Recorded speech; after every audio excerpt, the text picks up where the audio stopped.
Hello అండి. ఏదో అందరూ మాట్లాడేస్తున్నారు కదా అని నేను కూడా ట్రై చేద్దాం అనుకున్నాను. ఇంకా నా ఛానల్కి ఏం పేరు పెట్టలేదు, ఏం పెడదామని ఆలోచిస్తున్నాను.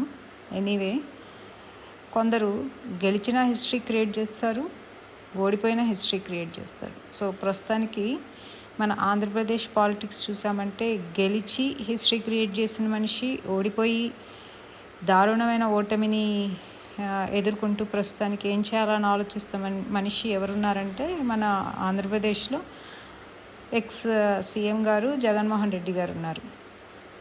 సో నన్ను అడిగితే ఆయన నిజంగా ఒక మంచి కేస్ స్టడీ అని చెప్పొచ్చండి. ఇప్పుడు ఓడిపోయారని కాదు, కానీ ఆయన గెలిచినప్పుడు గత 5 yearsగా నాకు తెలిసిన చాలామంది ఫ్రెండ్స్కి నేను చెప్పింది ఏమంటే, ఆయన ఒక మంచి మేనేజ్మెంట్ లెసన్ అవుతారు. తీసుకుని చక్కగా మనం అనలైజ్ చేసి చూసామంటే we can learn many good things from him అని చెప్పానని నేను చెప్పడం జరిగింది.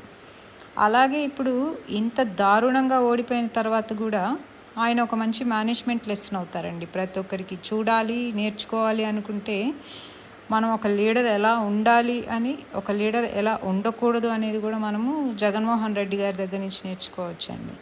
సో ఇందులో నేను పాలిటిక్స్ అవి ఏం మాట్లాడదలుచుకోవట్లేదు, కానీ but it is very important for anybody to learn certain good things and certain bad things as well.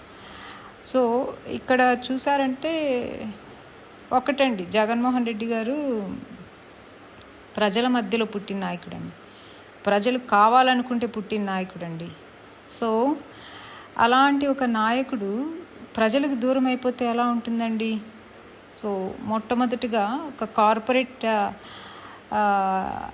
Lesson తీసుకుంటే, కార్పొరేట్ ఫార్ములాస్ కావచ్చు, కార్పొరేట్ ప్రిన్సిపల్స్ కావచ్చు.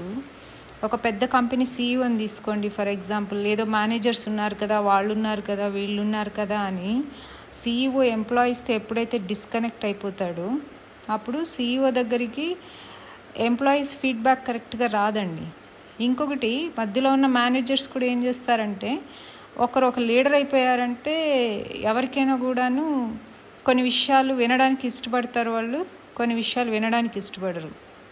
ఈ మధ్యలో మేనేజర్లు ఏం చేస్తారంటే, బాస్ ఏదైతే వినాలనుకుంటున్నాడో అది మాత్రమే చెప్పే ప్రయత్నం చేస్తారు, ఆయనకి నచ్చినట్టుగానే చెప్పే ప్రయత్నం చేస్తారు. దీనివల్ల ఏమవుతుంది, బాస్కి నిజమైన ఫీడ్బ్యాక్ వెళ్ళదనమాట, రియల్ ఫీడ్బ్యాక్ వెళ్ళదు. దీనివల్ల ఏమవుతుందంటే కంపెనీ నష్టపోయే ఛాన్సెస్ ఎక్కువ ఉంటాయి. అలాగే కంపెనీ లాస్ అయిందనుకోండి, ఆబ్వియస్లీ ఎవరు లాస్ అవుతారు? ఎంప్లాయీస్ లాస్ అవుతారు, అలాగే సీఈఓ కూడా లాస్ అవుతారు. ఇప్పుడు మన ఏపీలో జరిగింది అదేనండి. సీఈఓ కొన్ని విషయాలు వినడానికి మాత్రమే ఇష్టపడుతున్నాడు, కాబట్టి ఆయన ఏదైతే ఇష్టపడి వినాలనుకుంటున్నాడో అవే ఆయనకి చెప్దాం అనుకుని చెప్పారు. కానీ ఇక్కడ మేనేజర్స్, నన్ను అడిగితే మేనేజర్స్ తప్పేం లేదండి, ఇక్కడ కంప్లీట్గా సీఈఓ గారిదేనండి తప్పు.